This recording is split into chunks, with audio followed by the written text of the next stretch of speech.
চতুর্থ শ্রেণীতে থাকতেই বিয়ে হয়ে যায় এ শিশুটির। যে সময় স্কুলের বই, খেলাধুলা আর নিজের জগৎ নিয়ে মত্ত থাকার কথা, ঠিক সেই সময়ই কাঁধে নিতে হয় সংসারের জোয়াল।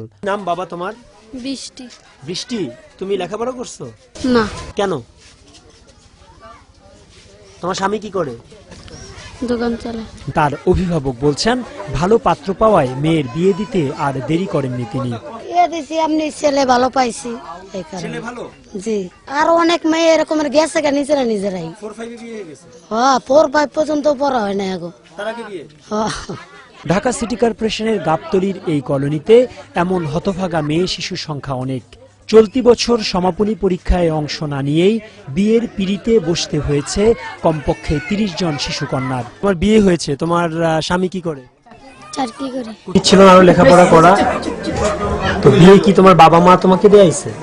হ্যাঁ, মুরব্বিরা দিছে। মুরব্বিরা দিয়ে দেয়। অবাক ব্যাপার হচ্ছে, কন্যা শিশুর আস্থার জায়গা যে স্বামী, সেও শিশু এবং শিক্ষার্থী। আপনার স্ত্রী মনির বয়স কত? কত? 14-15। 14-15। তাহলে আপনিও ছোট, আপনার ইও ছোট। তো এখন বিয়ে করলেন কেন? খুব জরুরি হয়ে পড়ছিল? বাপ মায় করাইছে। আপনি লেখাপড়া করছেন? জি। কোন পর্যন্ত?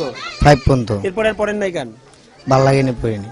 শিশু শিক্ষার্থীদের বাল্য বিবাহ রোধে সচেতনতামূলক কোনো কার্যক্রমও দেখা যায়নি ঢাকা সিটি কর্পোরেশনের পরিচ্ছন্ন কর্মীদের এই কলোনিতে। বাবা, কি নাম তোমার? মুক্তা। মুক্তা, তুমি কোন ক্লাসে পড়তা? 5-এ। ক্লাস 5-এ। তোমার বিয়ে হলো কোন ক্লাসে থাকতে? 5-এ থাকতে। কেন বাবা, কেন বিয়ে করলে? লেখাপড়া ছাড়ছি, আমার মা বাবা চাতে পারে না, তার জন্য। লেখাপড়া করা উচিত কি উচিত না সেটা বলো। উচিত। কম বয়সে বিয়ে করা কি ঠিক? কি মনে করো? ঠিক না। এখন বর্তমানে কিছু করি না। বেকার? জি। বেকার হইয়া আপনি বিয়ে করছেন, চালান কেমনে বউরে? চলে কোনো মতে, ঠিক না, কিন্তু হয়ে গেছে, পরিস্থিতির কারণে হয়েছে। গাবতলীর এই সিটি কর্পোরেশন কলোনিতে এসে দেখা গেল, এখানে 12, 13, 14 বছরের মেয়েরা বিয়ে করে তাদের শ্বশুর বাড়ির সংসার সামলাচ্ছে।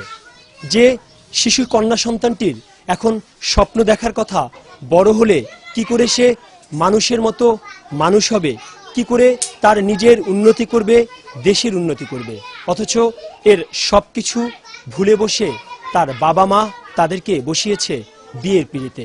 সারা বাংলাদেশে এই বাল্যবিবাহ রোধের জন্য অনেক এনজিও কাজও করে যাচ্ছে। তবে গাবতলীর এই সিটি কর্পোরেশন কলোনিতে এসে দেখা গেল, বাল্যবিবাহ রোধ করার জন্য সরকারের যেমন কোনো কর্মসূচি নেই, তেমনি বেসরকারি কোনো সংস্থাও এগিয়ে আসেনি। ঢাকার গাবতলীর সিটি কর্পোরেশন কলোনি থেকে মোস্তফা মল্লিক, চ্যানেল আই।